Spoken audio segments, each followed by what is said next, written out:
A los 40 años, enviudó en circunstancias que ningún médico supo explicar del todo. A los 44, ya tenía una segunda esposa elegida por Televisa, una boda transmitida en cadena nacional y un hijo oculto que nadie debía mencionar. A los 46, llegó a la presidencia de México, cargando 3 secretos que, juntos, eran suficientes para hundirlo. Hoy tiene 58 años. Vive en Madrid en un exilio que él insiste en no llamar exilio, y el país que gobernó durante 6 años sigue pagando las deudas que él acumuló mientras la imagen se sostenía. Su nombre es Enrique Peña Nieto. Y lo que construyó durante 2 décadas no fue una carrera política, fue una ficción. Una ficción diseñada en estudios de televisión, bendecida por un sacerdote a modo, financiada con contratos millonarios y sostenida sobre el silencio de quienes sabían demasiado, porque la imagen debía sostenerse a cualquier precio, siempre, aunque por debajo de esa imagen hubiera una mujer muerta, un hijo escondido y un país vaciado. Esta es la investigación que su equipo enterró durante más de 10 años. Hoy vas a descubrir 4 cosas que cambian todo lo que creías saber sobre el hombre que gobernó México entre 2012 y 2018. Primero, la última noche de Mónica Pretelini. Las palabras exactas que el neurólogo que la atendió usó para describir su fallecimiento y por qué ese diagnóstico oficial nunca convenció a quienes estuvieron en el Hospital ABC de Santa Fe esa madrugada del 11 de enero de 2007. Hay versiones que salieron a la luz años después, versiones que el entorno de Peña Nieto nunca desmintió con hechos, solo con silencio. Segundo, el documento que confirma lo que su equipo tardó años en reconocer, que mientras Mónica Pretelini vivía, Enrique Peña Nieto ya tenía una vida paralela con Maritza Díaz Hernández, un hijo nacido en 2004, y según testimonios publicados posteriormente, un segundo hijo que no llegó a sobrevivir. La pregunta no es si existía esa doble vida, la pregunta es cuándo empezó exactamente. Tercero, el testimonio de quienes estuvieron dentro de la operación. Cómo Televisa construyó a Angélica Rivera como figura pública antes de que ella y Peña Nieto aparecieran juntos. Como un sacerdote, aceleró la nulidad religiosa del matrimonio de Rivera con José Alberto Castro en tiempo récord. Y cómo esa boda de noviembre de 2010 no fue un evento romántico, sino una estrategia política con fecha de vencimiento. Y cuarto, lo que pasó después de que la imagen colapsó. El escándalo de la Casa Blanca en 2014, los $7 millones, los 25 millones en sobornos documentados, los 15.000 teléfonos intervenidos con Pegasus, el divorcio firmado en febrero de 2019 y la pregunta que nadie en su círculo responde hoy: ¿cuándo exactamente decidió que Madrid era más seguro que México? Te voy a avisar cuando llegue cada una. Si te vas antes del final, te pierdes la parte que su equipo de imagen ha intentado enterrar durante más de una década.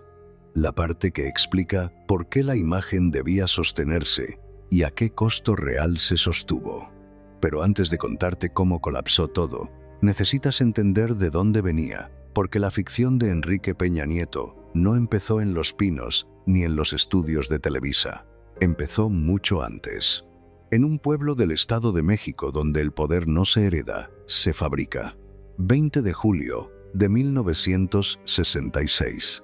Atlacomulco, Estado de México. No es un pueblo cualquiera. Atlacomulco es el corazón invisible de la política priista en México. Un municipio donde los mismos apellidos ocupan las presidencias municipales desde hace décadas. Donde el PRI no es un partido político, sino el aire que se respira. Donde los niños no aprenden a soñar, aprenden a posicionarse. Gilberto Enrique Peña del Mazo era funcionario priista. María del Perpetuo Socorro, Ofelia Nieto Sánchez, era ama de casa. No eran ricos en dinero visible, pero sí en lo que en ese ecosistema valía más: conexiones, apellidos que significaban algo, deudas de favor que se cobraban y se pagaban en silencio desde hacía generaciones. Enrique fue el tercer hijo. El 20 de julio de 1966. No nació en la pobreza.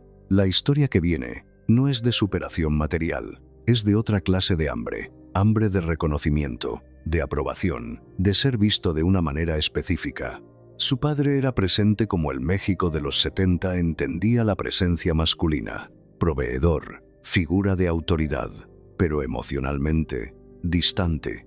Y Enrique aprendió desde chico que la aprobación no se daba, se ganaba, que el afecto era condicional. Imagínate eso, crecer donde el amor funciona como un contrato, donde la pregunta no es ¿cómo estás?, sino ¿qué lograste hoy?, donde el fracaso no es aprendizaje, sino vergüenza que salpica al apellido. Eso deja una marca, una necesidad permanente de sostener la imagen a cualquier costo, porque si la imagen cae, cae todo. La imagen debía sostenerse. El tío era Arturo Montiel Rojas, gobernador del Estado de México entre 1999 y 2005. El hombre que abrió puertas, que colocó piezas en el tablero, que apostó por ese sobrino con cara de telenovela y ambición sin techo. Arturo Montiel no era solo el tío, era el padrino político, el arquitecto del proyecto. Y en Atlacomulco eso significaba todo, porque en ese ecosistema el talento solo no alcanza. Lo que abre las puertas es a quién le debes el favor. Y Enrique Peña Nieto le debía el favor más grande a su tío Arturo, una deuda que se paga con lealtad incondicional, con la disposición de defender el proyecto, aunque te cueste la verdad. Quizá tú también has trabajado en un lugar así, donde no importa lo que haces sino a quién le caes bien, donde el mérito es la coartada y el compadrazgo es la regla. Enrique Peña Nieto creció en ese mundo y aprendió sus reglas mejor que nadie. Enrique tiene 13 años y viaja a Maine, Estados Unidos, a estudiar inglés. Ahí, según relatos de sus cercanos, el adolescente dijo algo que nadie olvidó: que algún día iba a ser gobernador del Estado de México, no presidente. Todavía no alcanzaba a imaginar el tamaño completo. Gobernador. Piensa en eso. Un niño de 13 años, en un país extranjero, sin dominar el idioma, sabiendo ya con una certeza extraña cuál era el camino. Como si la ambición no hubiera nacido de él, sino que le hubiera sido instalada desde antes de que pudiera elegirla. ¿Sabes lo que es cargar una expectativa ajena como si fuera tuya? Que decepcionarlos sería más doloroso que traicionarte a ti mismo. Quizá tú también has sentido eso. Tiene 18 años. Ingresa al PRI. No es una decisión, es un trámite. En Atlacomulco, a esa edad, con ese apellido y ese tío, era tan inevitable como el cambio de estación.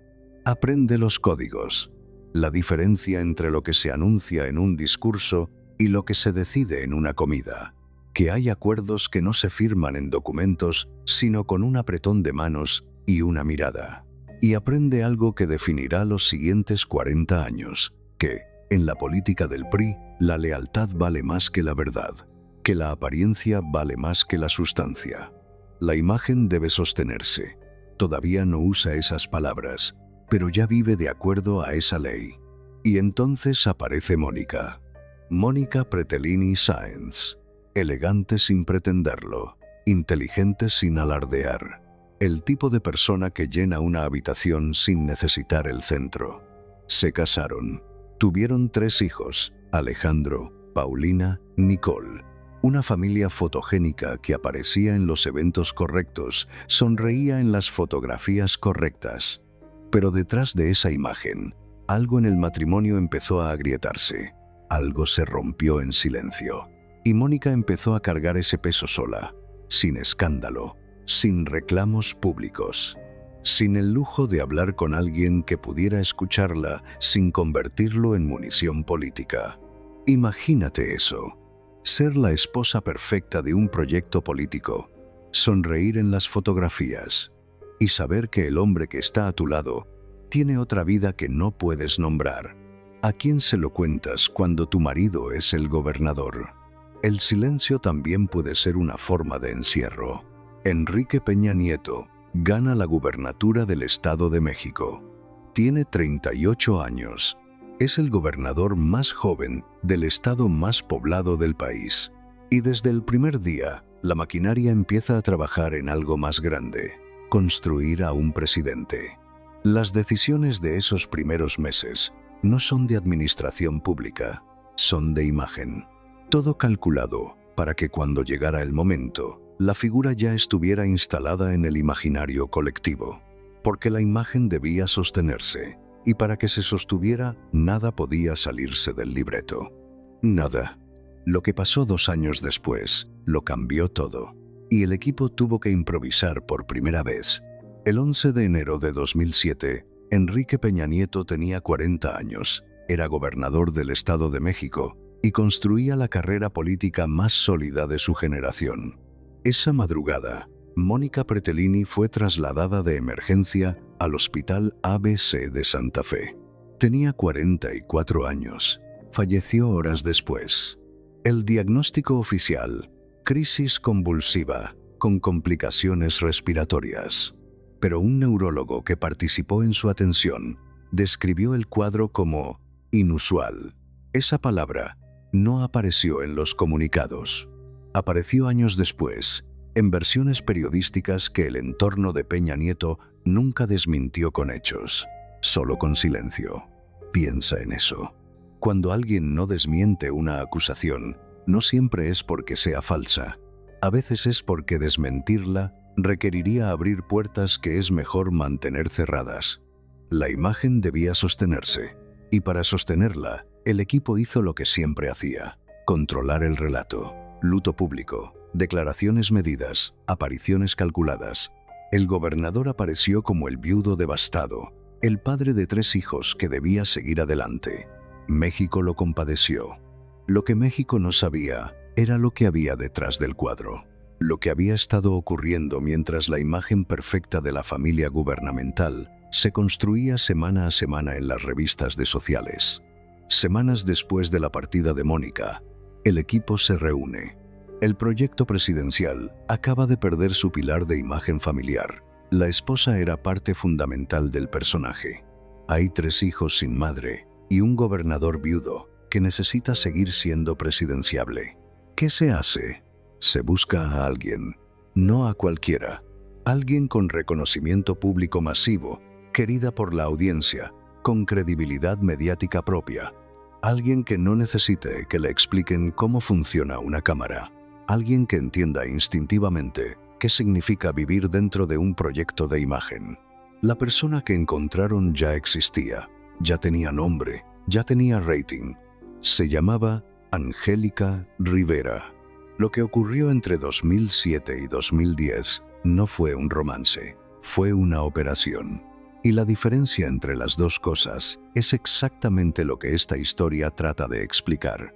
Entre 2005 y 2011, las decisiones más importantes del equipo de Peña Nieto no tenían que ver con políticas públicas ni con el bienestar de los 11 millones de habitantes del Estado de México.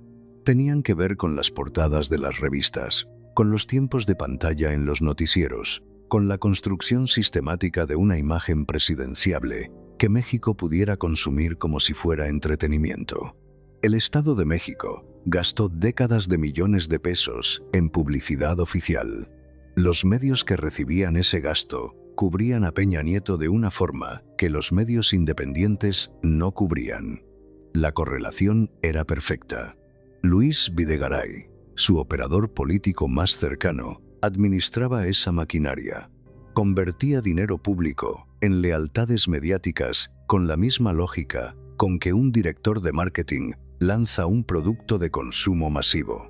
Porque eso era Enrique Peña Nieto en esos años. Un producto diseñado, posicionado y vendido a un país que todavía no sabía que estaba comprando algo. Quizá tú también has comprado algo que parecía una cosa y resultó ser otra. Esa sensación de haber sido engañado, no por mentiras explícitas, sino por una verdad cuidadosamente incompleta. Eso es exactamente lo que le pasó a México. Enero de 2007. La partida de Mónica sacude el proyecto. El equipo trabaja en modo de crisis. El gobernador aparece con la expresión exacta que la situación requiere: dolor contenido, dignidad, determinación de seguir adelante por sus hijos. Y entonces algo inesperado ocurre. Las encuestas no bajan. La simpatía pública aumenta.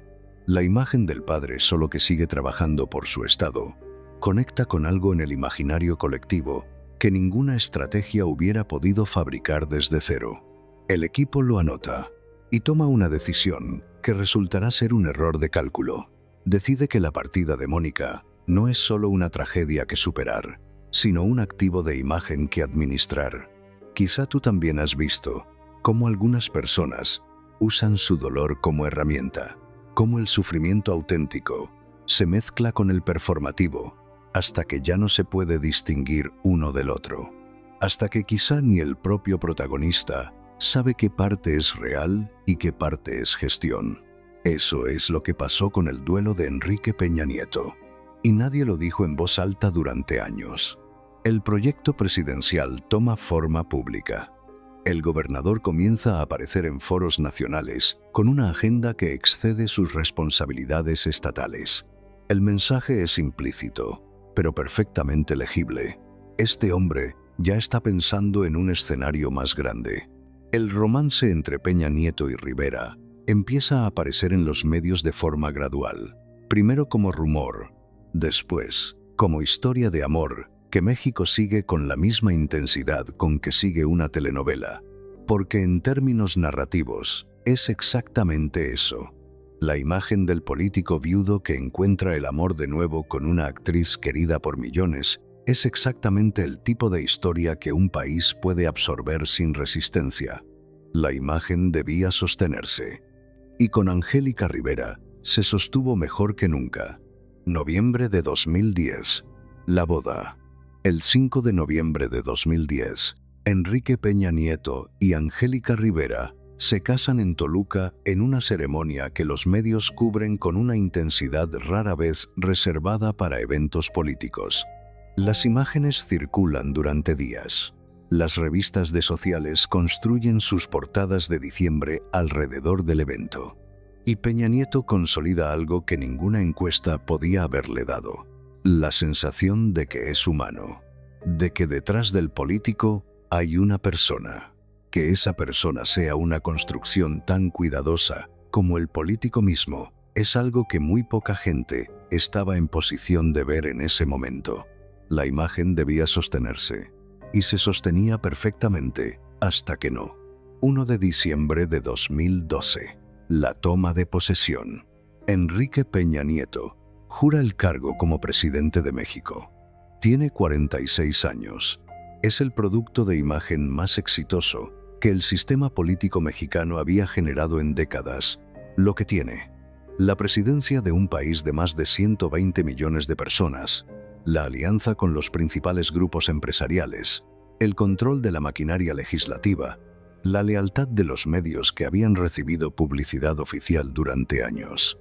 Lo que no tiene: ninguna verdad que pueda decir en voz alta sobre los últimos 15 años de su vida. Ninguna certeza de que las capas de imagen que construyeron al presidente resistirán el peso de lo que tienen debajo. Tiene todo, y no tiene nada de lo que importa de verdad. Porque lo que vino después fue el precio real de sostener una imagen durante 2 décadas. El precio que se paga cuando la realidad, que nunca desaparece, sino que se acumula, finalmente encuentra una grieta por donde salir. Y la grieta llegó en noviembre de 2014, con $7 millones, una casa en Las Lomas y el nombre de Carmen Aristegui. Pero antes, hay 4 cosas que necesitas saber. Las 4 que te prometí al principio. La primera tiene que ver con una madrugada de enero de 2007 y una muerte que no terminó de explicarse nunca. Atención. porque aquí llega la primera de las 4 cosas que casi nadie se ha atrevido a contar sobre Enrique Peña Nieto con todos los detalles en un solo lugar. Y para entenderla, necesitas volver al 11 de enero de 2007, a una madrugada en la Ciudad de México, a un hospital en Santa Fe, que esa noche recibió a una paciente cuyo caso generaría preguntas que nadie ha respondido del todo. Mónica Pretelini tenía 44 años. Era una mujer que quienes la conocieron describen con consistencia. Discreta, inteligente, leal. No era el tipo de persona que buscaba los reflectores. Era el tipo de persona que sostenía todo por dentro, mientras el mundo de afuera seguía girando con normalidad. La esposa del gobernador más joven del Estado de México, la madre de 3 hijos, la cara femenina de un proyecto político que dependía de que ella estuviera ahí, sonriendo en las fotografías correctas, apareciendo en los eventos correctos, siendo exactamente lo que el libreto requería. Lo que estaba pasando dentro de esa mujer mientras cumplía ese rol es algo que nadie puede saber con certeza. Pero hay detalles que salieron a la luz después, detalles que el entorno de Peña Nieto nunca desmintió con hechos, solo con silencio. Y el silencio, en este caso, dice más que cualquier declaración. Aquí viene lo primero que te prometí. La noche del 10 de enero de 2007, Mónica Pretelini fue atendida de emergencia. El traslado al Hospital ABC de Santa Fe ocurrió en las primeras horas del 11 de enero. El diagnóstico oficial que se comunicó públicamente fue crisis convulsiva con complicaciones respiratorias. Eso es lo que dijeron. Lo que no dijeron, lo que circuló en versiones periodísticas publicadas años después y que el entorno de Peña Nieto nunca confrontó con evidencia contraria, es que un neurólogo involucrado en su atención describió el cuadro clínico como inusual. Una palabra pequeña, una palabra que en un expediente médico tiene un peso enorme. Inusual. ¿Inusual en qué sentido? ¿Inusual por qué? ¿Inusual comparado con qué parámetro clínico específico? Esas preguntas no tienen respuestas públicas, no porque nadie las haya hecho, sino porque cuando se hicieron, lo que llegó fue silencio institucional, versiones que se contradecían entre sí en los detalles, y una velocidad en el cierre del caso que algunos periodistas que lo siguieron de cerca describieron como llamativa. Piensa en eso un momento. Una mujer de 44 años muere en circunstancias que el médico que la atiende describe como inusuales. Su esposo es el gobernador del estado más grande del país, y el caso se cierra con una velocidad que no deja espacio para preguntas públicas. ¿Cuánto de eso es protocolo normal? ¿Cuánto es gestión de imagen? ¿Cuánto es algo más? No lo sabemos. Y eso, en sí mismo, es parte de la historia. Pero hay algo más. Algo que las versiones sobre el fallecimiento de Mónica no cuentan directamente, pero que flota debajo de cada detalle. El contexto de su vida en los meses y años anteriores a esa madrugada. Porque Mónica Pretelini no llegó al 11 de enero de 2007 en buen estado. Quienes la conocieron en los últimos años de su vida describen a una mujer que cargaba algo pesado, algo que no podía nombrar en público, algo que la había ido aislando de una manera que quizá ni ella misma sabía cómo explicar. Y parte de lo que cargaba, según versiones que salieron a la luz después, era el conocimiento de que su matrimonio no era lo que aparentaba ser. En 2004, mientras Mónica sostenía la imagen de la familia perfecta del gobernador, Enrique Peña Nieto tuvo un hijo con otra mujer, Diego Alejandro, nacido en 2004, hijo de Maritza Díaz Hernández. ¿Sabía Mónica? No hay respuesta pública a esa pregunta, pero la pregunta existe, y existe con todo el peso que tiene el hecho de que, en 2004, 3 años antes de su fallecimiento, el hombre que compartía su vida y su proyecto público ya tenía otra vida que ella no podía nombrar. Imagínate eso. Ser la cara pública de un proyecto que se construye sobre la imagen de una familia unida. Sonreír en las fotografías. Aparecer en los eventos, y cargar internamente con un conocimiento que no puedes convertir en palabras sin destruir todo lo que has construido y todo lo que se supone que debes sostener. La imagen debía sostenerse, aunque por dentro ya no quedara nada que la sostuviera a ella. El silencio también puede ser una forma de encierro. Y Mónica Pretelini vivió en ese encierro durante años. Un encierro sin rejas visibles, sin nada que desde afuera pareciera opresión. Un encierro hecho de expectativas, de compromisos, de la imposibilidad de salirse del libreto sin convertirse en el problema que arruina todo. ¿Sabes lo que es no poder decir la verdad sobre tu propia vida? ¿No poder hablar de lo que te duele porque el dolor es políticamente inconveniente? ¿No poder pedir ayuda porque pedir ayuda sería una fisura en la imagen que otros necesitan que mantengas? Quizá tú también has estado en un lugar así, donde la única salida visible es hacia adentro, donde sonreír se convierte en un hábito tan arraigado que dejas de saber qué hay debajo de la sonrisa. Eso es lo que Mónica Pretelini cargó, y lo que nadie, en los comunicados oficiales sobre su fallecimiento, se atrevió a nombrar. Lo que sí nombraron, en los días posteriores al 11 de enero de 2007, fue al viudo. Enrique Peña Nieto apareció en los medios con la expresión exacta que la situación requería. Las declaraciones fueron breves, medidas, emocionalmente correctas. El luto fue público, en la medida exacta en que el luto público es útil y privado en todo lo demás. Y luego, la maquinaria siguió girando. Semanas después de la partida de Mónica, el equipo ya estaba trabajando en los siguientes pasos del proyecto presidencial. No porque fueran insensibles, porque así funciona una maquinaria, porque el proyecto no espera, porque la imagen debe sostenerse, aunque acabe de morir la mujer que durante años fue uno de sus pilares fundamentales. Hay algo perturbador en esa velocidad, algo que invita a preguntarse cuánto de ese dolor era genuino y cuánto era, también, una parte del relato que se estaba construyendo en tiempo real.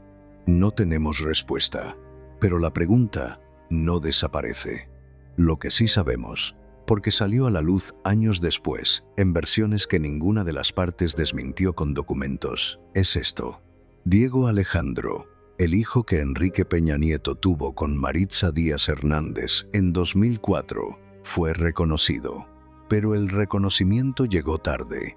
Y el manejo de esa paternidad durante los años en que Mónica Pretelini todavía vivía es una de las partes más oscuras de toda esta historia. No porque haya certezas, sino precisamente porque no las hay. ¿Cuándo supo Mónica? ¿Supo alguna vez? ¿Qué hizo con ese conocimiento si lo tuvo? ¿Qué hizo sin él si no lo tuvo? Esas preguntas flotan sin respuesta. Y el entorno de Peña Nieto, que durante años tuvo los recursos y el acceso para responderlas con hechos, eligió el silencio. La imagen debía sostenerse, incluso sobre las preguntas que más duelen. Pero lo que pasó con la muerte de Mónica Pretelini es solo la primera capa de esta historia. Porque debajo de esa capa hay otra. Una que tiene que ver con lo que Enrique Peña Nieto construyó en paralelo mientras la imagen pública se sostenía. Una vida que no aparecía en las revistas. Una vida que el equipo administraba con el mismo cuidado con que administraba cada aparición pública. Una doble vida. Y la evidencia de esa doble vida no viene de rumores ni de filtraciones anónimas. Viene de un hijo que tiene nombre, fecha de nacimiento y expediente. Un hijo que nació en 2004 y cuya existencia, durante años, fue el secreto más caro que la maquinaria tuvo que sostener. Guarda este detalle antes de continuar. El 11 de enero de 2007, Enrique Peña Nieto era gobernador del Estado de México. Tenía un proyecto presidencial en marcha, una maquinaria de imagen funcionando a plena capacidad y un equipo entrenado para gestionar cualquier crisis con la velocidad y la precisión de quienes saben que en política, la narrativa que se instala primero es la que se queda. Lo que también tenía era un hijo de 3 años que vivía con otra mujer, un hijo que no aparecía en ninguna fotografía oficial. Un hijo cuya existencia era, en ese momento, la fisura más peligrosa en toda la estructura que habían construido. Y Mónica Pretelini falleció sin que esa fisura llegara a hacerse pública. ¿Coincidencia? No lo sabemos. Pero el silencio que rodeó su fallecimiento, la velocidad con que el caso se cerró y la eficiencia con que la maquinaria siguió operando en los días posteriores, son detalles que, juntos, pesan.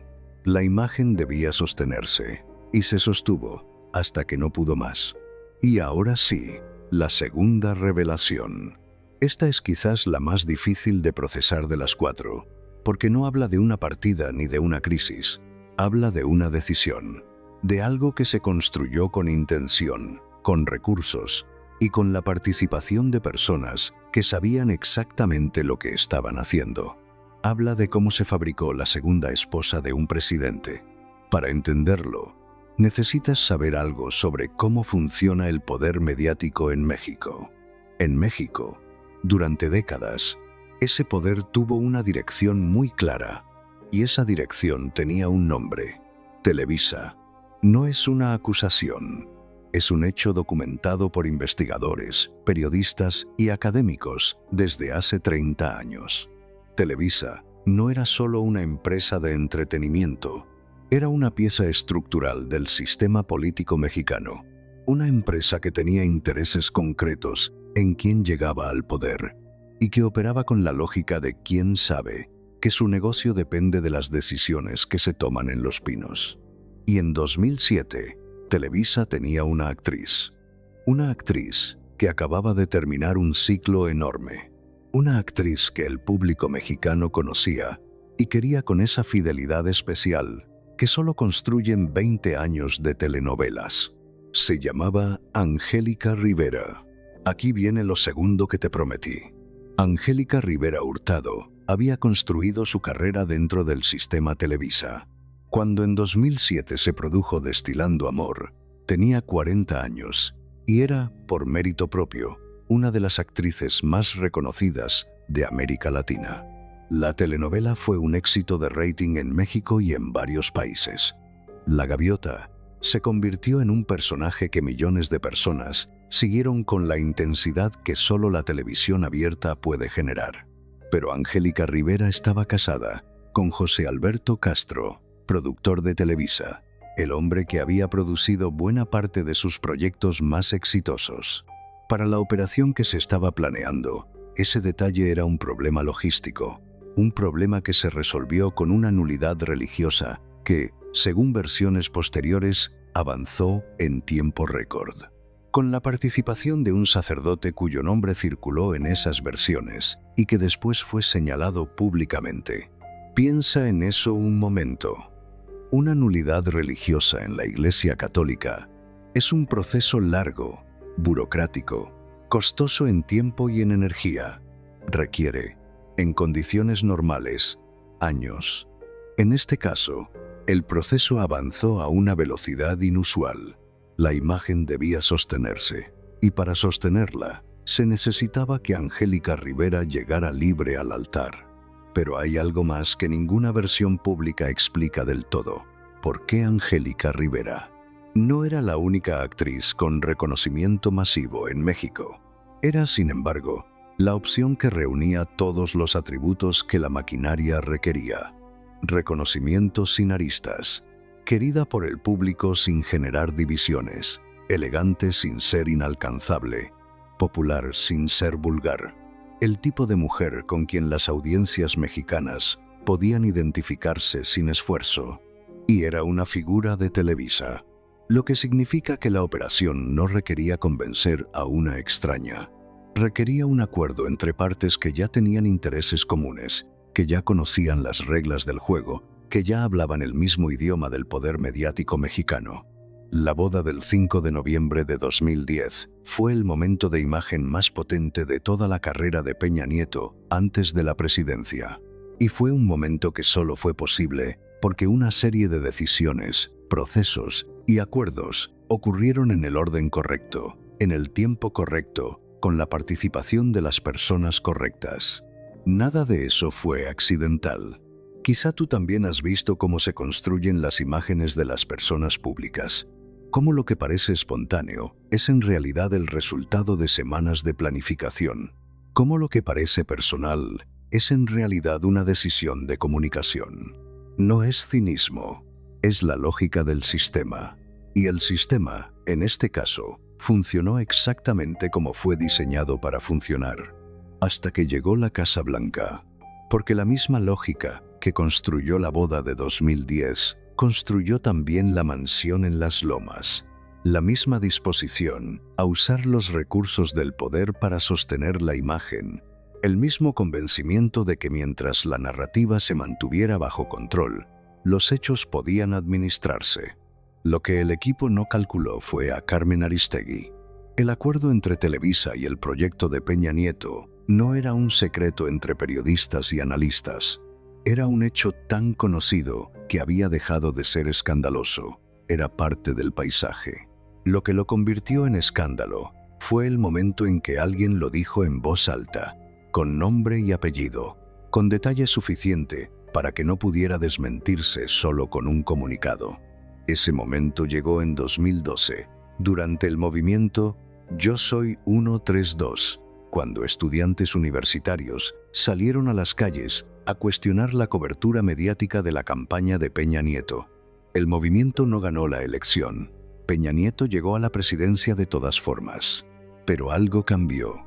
Las grietas que el movimiento abrió en 2012 fueron las mismas grietas por donde entró la luz en noviembre de 2014, cuando el nombre de la Casa Blanca apareció por primera vez en los titulares. La imagen debía sostenerse, pero una imagen que toda una generación ha aprendido a leer críticamente, ya no se sostiene de la misma manera. Y lo que vino después fue peor, mucho peor, de lo que la imagen podía sostener. Pero antes de contarte lo que pasó con la Casa Blanca, necesitas saber algo que casi siempre se omite cuando se cuenta esa historia. No se omite por descuido, se omite porque obliga a hablar de algo más incómodo que una mansión de $7 millones. Obliga a hablar de la doble vida, de lo que existía en paralelo al proyecto presidencial desde antes de que Mónica Pretelini muriera. Obliga a hablar de Diego Alejandro y de lo que hay más allá de Diego Alejandro. Aquí viene lo tercero que te prometí. Maritza Díaz Hernández no era una figura pública, no tenía perfil mediático, no buscaba atención, no era parte del ecosistema político ni del entretenimiento que rodeaba a Peña Nieto. Era una persona privada que en algún momento tuvo una relación con el entonces gobernador del Estado de México. En 2004 nació Diego Alejandro.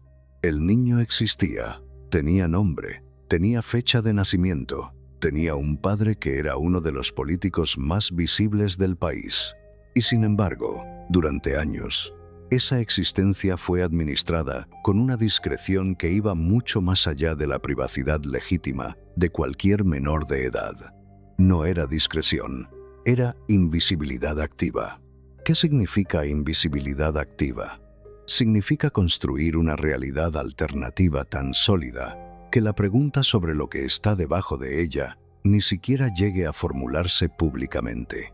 Significa mantener una narrativa tan coherente que no deje espacio para las preguntas incómodas. La imagen debía sostenerse, y la imagen que debía sostenerse en 2004, 2005, 2006 era la de un gobernador joven, casado, con 3 hijos. Una imagen que no podía contener, sin romperse, la existencia de un hijo con otra mujer. Piensa en eso un momento. No en el escándalo político, en el ser humano. En el niño de 2004, que crece sabiendo que su padre existe, que su padre es famoso, que su padre aparece en la televisión y que sin embargo su padre no puede reconocerlo públicamente sin que todo se derrumbe. ¿Sabes lo que le hace eso a un niño? ¿Sabes lo que es existir en el secreto de alguien más? Crecer siendo el problema que no puede nombrarse. Quizá tú también has sido el secreto de alguien. Esa mezcla de amor y vergüenza ajena que no tiene nombre propio, pero que deja una marca muy concreta. Eso es lo que Diego Alejandro cargó durante años. Pero hay algo más en esta tercera revelación que las versiones públicas apenas rozan. Según testimonios que salieron a la luz posteriormente y que ninguna de las partes desmintió con hechos concretos, Diego Alejandro no era el único hijo fuera del matrimonio. Había, según esas versiones, un segundo hijo, un hijo que no sobrevivió. No hay confirmación oficial de ese dato, pero la consistencia de las versiones que lo mencionan y el silencio sistemático del entorno de Peña Nieto frente a esas versiones son en sí mismos significativos. Porque cuando alguien tiene la capacidad de desmentir algo con evidencia y elige no hacerlo, el silencio no es neutralidad. El silencio es una posición. La imagen debía sostenerse, incluso frente a las versiones que hablaban de un hijo que no llegó. Lo que sí llegó, en noviembre de 2014, fue el reportaje de Carmen Aristegui. El reportaje salió el 9 de noviembre de 2014. La casa estaba en Lomas de Chapultepec, $7 millones, registrada a nombre de Angélica Rivera a través de una empresa llamada Ingeniería Inmobiliaria del Centro. Y el constructor era Juan Armando Hinojosa Cantú, el mismo Hinojosa Cantú, cuyas empresas habían recibido contratos millonarios del gobierno del Estado de México cuando Peña Nieto era gobernador. El mismo que después obtendría contratos federales durante el sexenio. La cadena era clara, tan clara que no requería interpretación. Imagínate eso, ser presidente de México y que la casa de tu esposa haya sido construida por el mismo empresario al que tu gobierno le ha dado contratos por cientos de millones de pesos. Y que ese hecho esté registrado en documentos públicos que cualquier periodista con tiempo y acceso puede encontrar. ¿Cómo se gestiona eso? Se gestiona con Angélica Rivera frente a una cámara, con iluminación estudiada y palabras cuidadosamente construidas, diciendo que la casa es suya, que la pagó con su trabajo, que es el resultado de su carrera como actriz. La imagen debía sostenerse, pero esta vez los documentos no lo permitieron. Lo que vino después del reportaje de Aristegui es una lección sobre cómo un sistema acostumbrado a gestionar la realidad con imagen reacciona cuando la imagen ya no alcanza. Primero llegó la negación, después la justificación, después el contraataque. En marzo de 2015, Carmen Aristegui fue separada de su programa en MBS Radio. La versión oficial habló de razones contractuales. La versión que circuló entre periodistas fue que la separación tenía que ver con el reportaje de la Casa Blanca y con la incomodidad que Aristegui generaba en los espacios donde el poder se negocia. Quizá tú también has visto cómo se silencia a quien dice lo que el poder no quiere que se diga, no con violencia directa, con presión indirecta, con la demostración de que hay un costo por nombrar ciertas cosas en voz alta. La imagen debía sostenerse, y cuando ya no podía sostenerse con narrativa, se intentó sostener eliminando las voces que la cuestionaban. No funcionó, porque lo que vino después fue la cuarta revelación, la que tiene que ver con lo que pasó cuando el costo de sostener la imagen se volvió imposible de pagar. Y lo que vino después fue peor, mucho peor, de lo que nadie en el proyecto había calculado. Y ahora llegamos a la cuarta y última revelación, la que te prometí al principio. Si has llegado hasta aquí, esto es para ti. Para entenderla, necesitas situarte en 2017. El sexenio está en su último tramo. La imagen que se construyó durante una década ya no existe de la misma manera. El escándalo de la Casa Blanca dejó una herida que nunca cerró del todo. Y los medios internacionales cubrían a Peña Nieto con una distancia y una dureza que los medios nacionales nunca habían sostenido de forma consistente. Y entonces llegó algo que no estaba en el libreto de nadie. Aquí viene lo cuarto que te prometí. En 2017, una investigación reveló que el gobierno de Enrique Peña Nieto había usado el software espía Pegasus para intervenir los teléfonos de periodistas, activistas, abogados de derechos humanos y figuras de la oposición. Pegasus es un software desarrollado por la empresa israelí NSO Group. Está diseñado para infiltrarse en teléfonos inteligentes sin que el usuario lo sepa, extraer mensajes, correos, contactos, fotografías, activar el micrófono y la cámara de forma remota. Es una de las herramientas de vigilancia más sofisticadas que existen. Y el gobierno mexicano lo tenía y lo usaba. Los objetivos identificados incluían a Carmen Aristegui y a miembros de su equipo de investigación. La misma Aristegui, cuyo reportaje sobre la Casa Blanca había sacudido al gobierno 3 años antes, la misma que había sido separada de su programa en MBS Radio en marzo de 2015, que el gobierno que había presionado para que Aristegui perdiera su espacio también hubiera intervenido sus comunicaciones.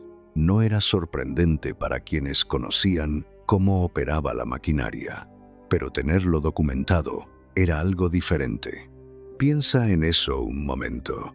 Ser periodista en México, investigar al poder, publicar un reportaje que expone al presidente, perder tu trabajo, y mientras todo eso ocurre, tener a alguien en algún servidor leyendo tus mensajes, escuchando tus llamadas, monitoreando cada comunicación con tus fuentes. ¿Sabes lo que le hace eso al periodismo? No mata a nadie. No mete a nadie a la cárcel. Vigila. Y ese conocimiento es suficiente para que muchas personas decidan que la verdad no vale el costo. La imagen debía sostenerse.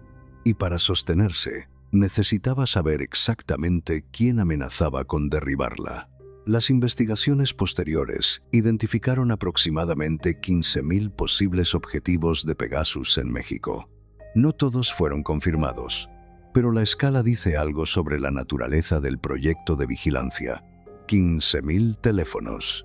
No 15,000 terroristas, ni 15,000 criminales. 15,000 personas que en algún momento habían cruzado algún umbral de inconveniencia para el poder. Entre los objetivos identificados no estaban solo periodistas, estaban abogados que representaban a familias de víctimas de violaciones a derechos humanos. Estaban activistas que documentaban casos de desaparición forzada. Estaban personas cuya única relación con el poder era que decían en voz alta cosas que el poder prefería que se dijeran en silencio. Imagínate eso. Vivir en un país donde el gobierno tiene acceso a tu teléfono, donde la privacidad no es un derecho sino una ilusión, que el poder te permite mantener mientras no seas inconveniente. ¿Sabes lo que es vivir así? Quizá tú también. Al escuchar esto, revisas instintivamente tu teléfono. Piensas en qué conversaciones tienes ahí que no querrías que nadie más leyera. Sientes algo que se parece a la incomodidad de ser visible cuando crees que eres invisible. Eso es lo que 15,000 personas vivieron, sin saberlo, en la mayoría de los casos. En febrero de 2019, Enrique Peña Nieto y Angélica Rivera firmaron el divorcio. El matrimonio, que había sido la inversión de imagen más grande del proyecto priista en décadas, terminó en una separación que los abogados describieron como de mutuo acuerdo. Peña Nieto llevaba meses apareciendo en fotografías con Tania Ruiz, una modelo jalisciense. La transición fue tan rápida que varios medios la comentaron con la misma sorpresa con que en 2007 habían comentado la velocidad con que el proyecto encontró a Angélica Rivera. La imagen debía sostenerse, aunque para ese momento ya nadie estuviera seguro de qué imagen quedaba que sostener. También en 2019, las investigaciones sobre Odebrecht arrojaron nombres mexicanos, $25 millones en pagos a funcionarios mexicanos relacionados con contratos de infraestructura. Los nombres específicos no se establecieron de forma definitiva en el ámbito judicial mexicano, pero las cifras estaban y apuntaban en una dirección, la misma dirección que siempre. Y entonces llegó Madrid.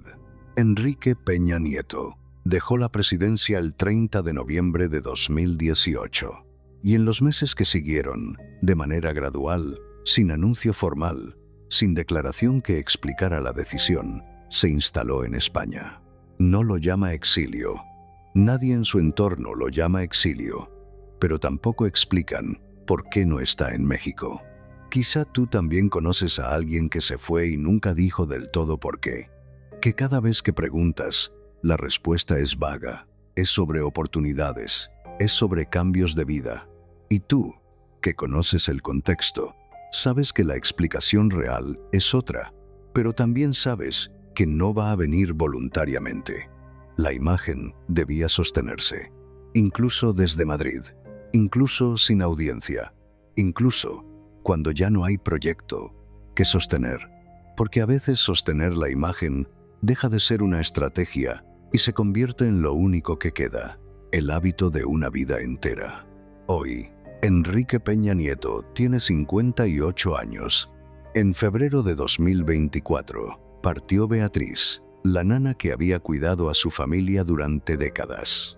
Una pérdida que pasó casi desapercibida para la opinión pública, pero que para alguien que lleva años lejos de México, lejos de todo lo que construyó, lejos de las personas que lo conocieron antes de que el proyecto lo convirtiera en un personaje, debió pesar de una manera que ninguna declaración pública va a capturar nunca.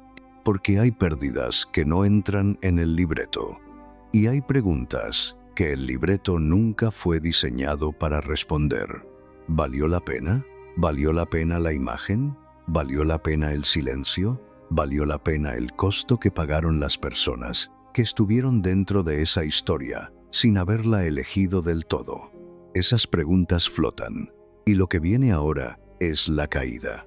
La caída que empezó mucho antes de que alguien la nombrara como tal. La imagen debía sostenerse, hasta que ya no pudo más. El 9 de noviembre de 2014 es la fecha que marca el antes y el después. No porque algo colapsara de golpe, sino porque ese día la grieta se hizo visible para todo el mundo al mismo tiempo. Y cuando una grieta se hace visible, ya no es posible fingir que la estructura está intacta. El reportaje de Carmen Aristegui sobre la Casa Blanca salió un domingo. En pocas horas, circulaba en redes sociales con una velocidad que la maquinaria no había anticipado, no porque fuera técnicamente inmanejable, sino porque venía con documentos, con registros de propiedad, con nombres y fechas que cualquier persona con un teléfono podía verificar en minutos. Durante 2 décadas, la maquinaria había operado en un entorno donde la información circulaba despacio, donde el tiempo entre el hecho y la cobertura era suficiente para instalar una narrativa antes de que la realidad llegara al público. En noviembre de 2014, eso ya no era cierto. La imagen debía sostenerse, pero la imagen ya no podía moverse más rápido que Twitter. Lo que pasó en las semanas siguientes es un manual sobre cómo no gestionar una crisis de imagen. Primero llegó el silencio. El cálculo era que el ciclo de noticias avanzaría y el escándalo se diluyera. El cálculo fue incorrecto. El silencio lo amplificó. Periodistas internacionales tomaron el reportaje como punto de partida. La ciudadanía que había aprendido desde 2012 a no esperar que los medios tradicionales contaran toda la historia hizo el resto. Después llegó Angélica Rivera. El video fue producido con cuidado, iluminación estudiada, palabras medidas. Esta es mi casa. La compré con mi trabajo. Piensa en eso un momento. La actriz más querida del país, la esposa del presidente, diciendo que una mansión de $7 millones en Lomas de Chapultepec era el resultado de su carrera como actriz. En un país donde el salario mínimo no alcanzaba para pagar la renta de un departamento en esa zona durante un año, ¿cuántas personas eligieron creerle porque era más cómodo que aceptar lo que los documentos mostraban? Peña Nieto terminó su sexenio con una de las aprobaciones más bajas de la historia reciente de México. Y el PRI perdió la presidencia en 2018 con una derrota histórica. La imagen no se sostuvo. 1 de diciembre de 2018. Peña Nieto entrega la banda presidencial a López Obrador. Sale de Los Pinos con una aprobación por debajo del 30%, con escándalos sin resolver, con investigaciones abiertas en varios países, con un legado que sus propios aliados evitan mencionar. Sale y no vuelve. Los meses que siguieron tienen la estructura de un exilio que no se llama exilio. Madrid.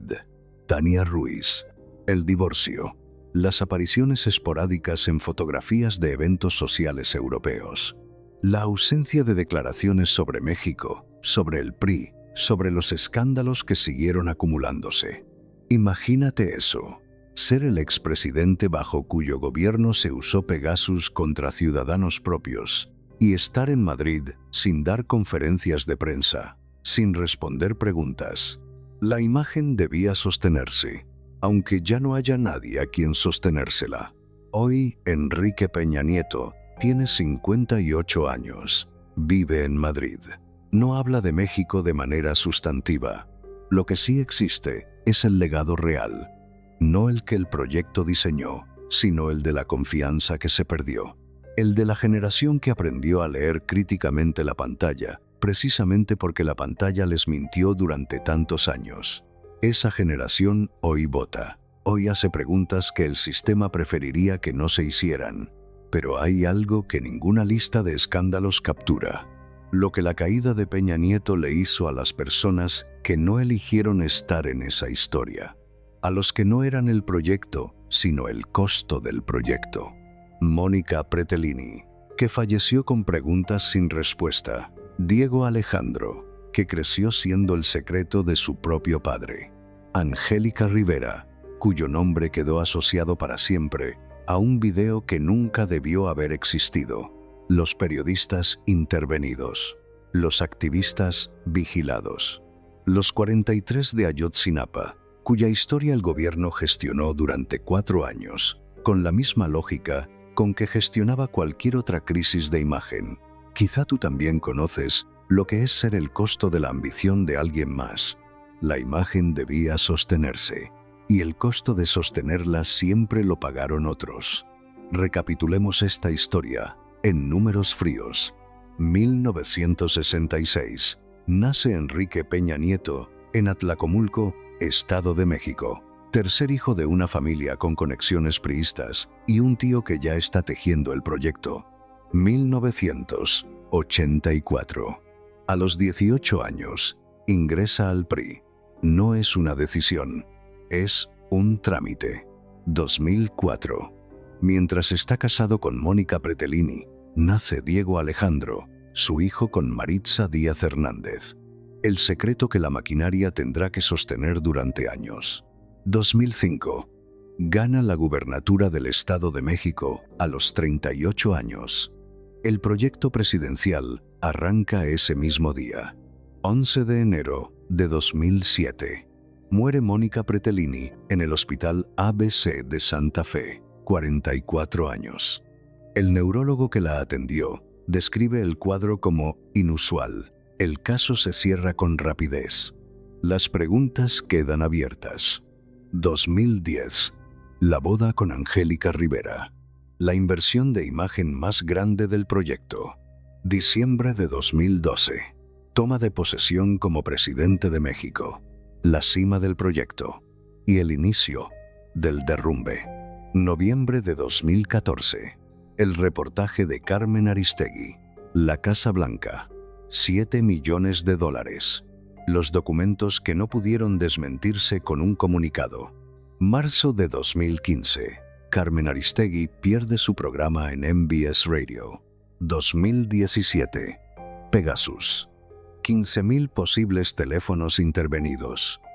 Septiembre de 2017. Los terremotos. La ciudadanía que se organiza sola. El gobierno que responde tarde. Diciembre de 2018. Entrega la banda presidencial con una aprobación por debajo del 30%. Febrero de 2019. Divorcio de Angélica Rivera. 2019 en adelante. Madrid. Odebrecht. $25 millones en sobornos documentados. Febrero de 2024. Muere Beatriz, la nana. Una pérdida que no entra en el libreto. Hoy, 58 años. Madrid. Silencio. 2 décadas de proyecto. Un sexenio de presidencia.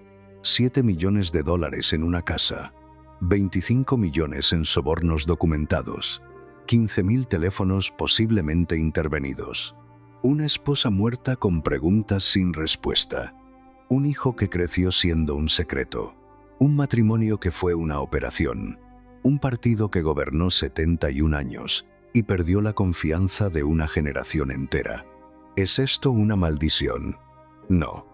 Es el precio exacto de construir un poder sobre una mentira. Es lo que pasa cuando la imagen reemplaza a la sustancia tan completamente que ya no queda nada debajo que pueda sostenerse solo. No es maldición, es consecuencia. La lección aquí no es que los políticos corruptos siempre caen. Esa es la lección cómoda. La lección es más incómoda. Durante 2 décadas, un país entero consumió una imagen sabiendo, en algún nivel, que era una imagen, que los medios que la producían tenían intereses propios, que el dinero público que la financiaba venía de los impuestos de las mismas personas que la consumían, y que a pesar de todo eso, la imagen funcionó. Llegó a la presidencia, gobernó 6 años, y solo colapsó cuando la velocidad de la información se volvió mayor que la velocidad del control. No fue la moral lo que detuvo el proyecto, fue la tecnología. Y eso debería hacernos preguntar algo sin respuesta fácil.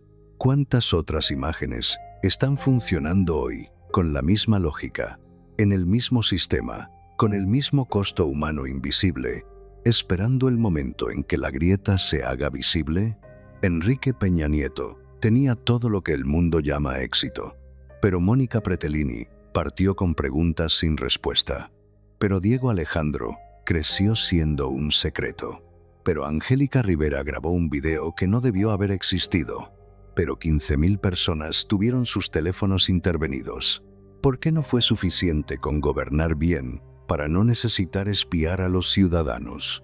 ¿Por qué no fue suficiente con el poder legítimo para no necesitar fabricar una familia?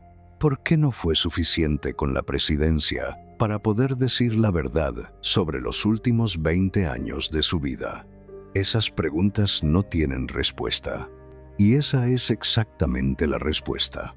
Si esta historia te hizo pensar en cómo se construye el poder y quién paga el costo de esa construcción, dale like a este video para que llegue a más personas que deberían verlo.